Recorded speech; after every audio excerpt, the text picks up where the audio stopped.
Joining me now in Washington, D.C., the political editor of the Washington Examiner, Chris Stirewalt. Good to have you with us, Chris. Here in New York Daily News columnist, CNN contributor, Errol Louis. Errol, great to see you again.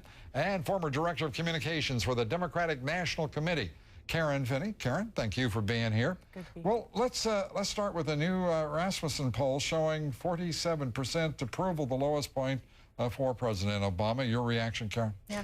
Well, look, the president came in with pretty high approval ratings, and I think he had a lot of political capital. And he's been willing to spend that on trying to solve the problems that we face. We had a lot of fronts that he's been trying to move on between foreign policy, domestic policy, the economy, healthcare reform.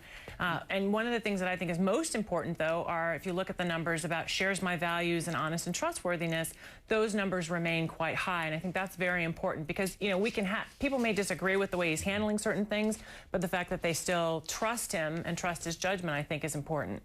Errol, what do you think? That sounds about right to me, actually. The performance, when you say performance, I tend to think of it as, is this argument, is this debate being conducted in an effective and efficacious manner? And I wouldn't say that it is. I mean, there's too much, as you've pointed out, that's just vague. We don't know. We have the principles that the president likes. We have a whole bunch of bills floating around. We don't know when or if they're going to be reconciled into one bill that we can sort of pick through and vote up or down on. So there's a lot to be disgusted with about what's coming out of Washington these days. Chris? Well, I think the biggest problem for the president right now is that people don't think that he's brought change to Washington. The poll numbers that should be most alarming for the administration are double-digit losses and the question of is different than other politicians. He needs to recapture that notion that he is a breath of fresh air, change from the outside that's going to make things different here.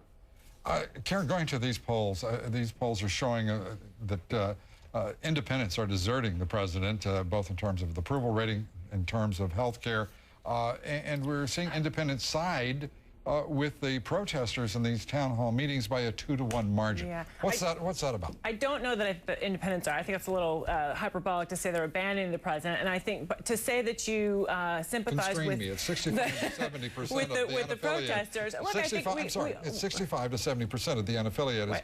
I'm sorry, I used shorthand and I said independent. Well, so speaking to what we're seeing at the town halls, I think that some people I believe people should have the right to go and speak out and ask questions, but that's not what we've been seeing. What we've been seeing is people organizing against letting people get their questions answered and asked. And I wonder if we'd ask that question if we're talking about when they say they sympathize with the protesters, are they sympathizing with the people who are asking the questions, or are they sympathizing with the people who are actually causing violence and hate speech, which I think is absolutely destructive to the process and un-American. Do you think they are also evil? Is it evil mongers? Evil mongers. Is that yeah. That's the latest from Senator Reid? Evil mongers? Well, look, we've gone from un-American now to evil mongers. But our American values say we believe in free speech. We believe in the right to. Then why is everybody trying to constrain expression? Because what we're seeing is, I believe that tyranny is when you organize for the purpose of being disruptive, or when you use hate speech like I want to drive a stake through Howard Dean's heart, or you talk about, some of these. Did I say I wanted to drive a stake through Howard Dean's heart? I heard that on your radio. I heard on your radio program. You heard me make a reference to Bram Stoker, an allusion to Howard Dean, and as a matter of fact, I was putting it in. That's a convenient correction, Mr. Dobbs, but actually you did. You called him a blood-sucking liberal and talked about driving a stake through his heart. But how does your saying things like that? Excuse me. If you will permit me, I called him a blood-sucking leftist because of the approach he took. Oh, excuse me, leftist, not liberal. I just want you to be accurate. Oh, okay, blood-sucking. You're right. That's such a kind term. If you're offended, I don't see where in the Constitution that you have a right not to be offended. Would you like to constrain my speech? My question to you is in the context of. I'm sorry, you do have a right not to be offended? No, I didn't say that. So of course I have a right to be offended. My question to you, though, is when we hear language like that, how does that further the discussion on health care? Well, you tell me. Evil mongers, un-American, you want to worry about language? Let's hear about Ed Schultz today. Roll what Ed Schultz had to say today. Are you familiar? Yes, I am. Actually, he said it Tuesday. Sometimes I think they want Obama to get shot. I do. I really think that there are conservative broadcasters in this country who would love to see Obama taken out. They fear socialism. They fear Marxism. They fear that the United States of America won't be the United States of America anymore. I don't totally agree with everything that Ed said. I'm not as far to the left as that is.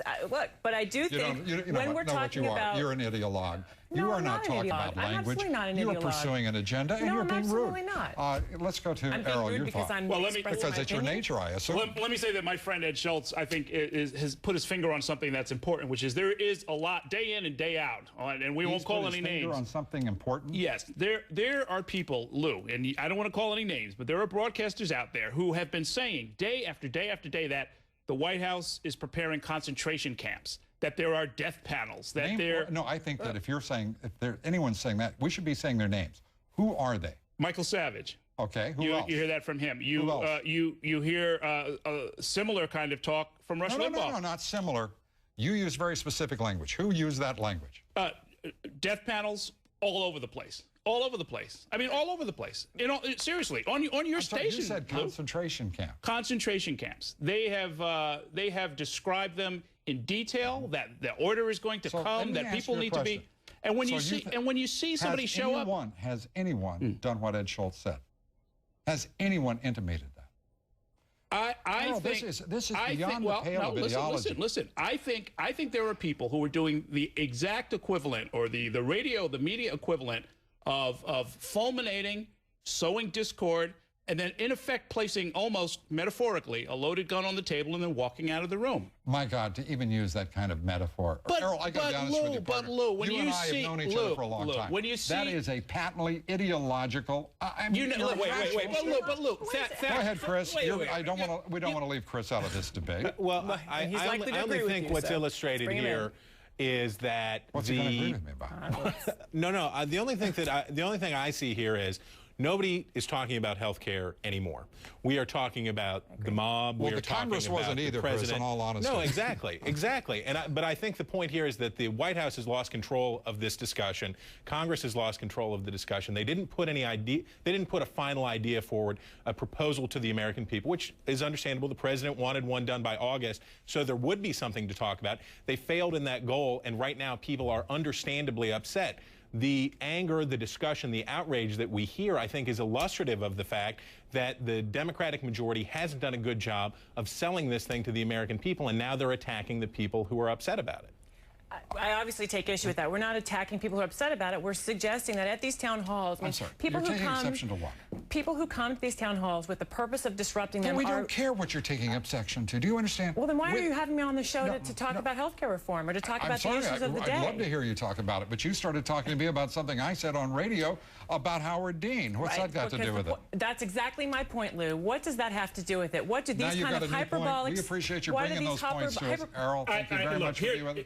Chris, I guess we're not going to talk about health care reform. Can I just say, I just need 5 seconds. Can he say something in 5 seconds? When people are bringing guns to town hall meetings, and it's happened more than once, that is a problem. Do you think that is appropriate, Lou? Do you think it's appropriate to bring guns to town hall meetings? Do you think it's appropriate to be disruptive of town hall meetings so that people can't get their questions answered? You are doing everything you can to absolutely distort an event that occurred that was absolutely benign.